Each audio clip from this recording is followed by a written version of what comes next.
Presenting the nightly newscast does not usually come with wardrobe changes, but on Wednesday and Friday of this week, scores of Saint Lucian adults showed up at their workplaces dressed in the uniforms of the primary and secondary schools they attended years and decades earlier.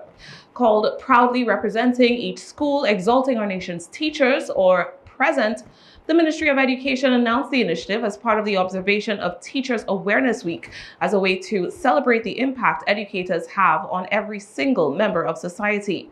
Social media on the 2 days was replete with photos of bearded men dressed in the short pants and poplin button-down shirts of primary school students, while beribboned women in overalls could be seen driving SUVs during the morning commute.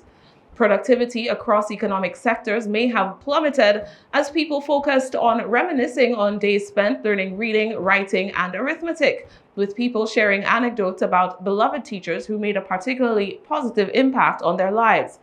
Workplaces got in on the mood as well, with some human resource officers playing the role of teachers or stern principals, handing out late slips and letters of reprimand for people whose attire violated standard secondary school uniform policies, such as my full face of makeup or black nail polish. The nation's leaders and policymakers delighted in the opportunity to represent their alma mater, with everyone from Prime Minister Philip Pierre, Education Minister Sean Edwards, Commerce Minister Emma Hippolyte, Speaker of the House of Assembly Claudius Francis, and Chief Medical Officer Sharon Belmar-George traveling down memory lane. Amani Matra, Communications Officer for Invest Saint Lucia, spoke to consortium journalists about how it felt for her to be back in the uniform of the P.R.E.S.E.N.T Comprehensive Secondary School. Being a member of the VFCSS family did not end with graduation, and I always strive to be an ambassador for my school throughout my life. I am grateful for the dedicated and passionate teachers who shaped me, and having the opportunity to represent my institution at my place of employment really emphasized just how important that foundation was. They really did prepare me to live up to our school's motto: enter to learn, depart to serve.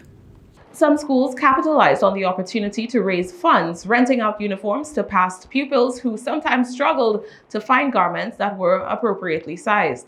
It took this reporter about half an hour to select overalls that would zip up past her ribcage. On Friday morning, former students took things a step further, blending in, some not so seamlessly, with current students of their respective schools at morning assemblies. The initiative was widely popular overall, with many St. Lucians clamoring for the Ministry of Education to make this particular Teachers Week activity an annual event. Janika Simon reporting for the St. Joseph's Convent class of 1997.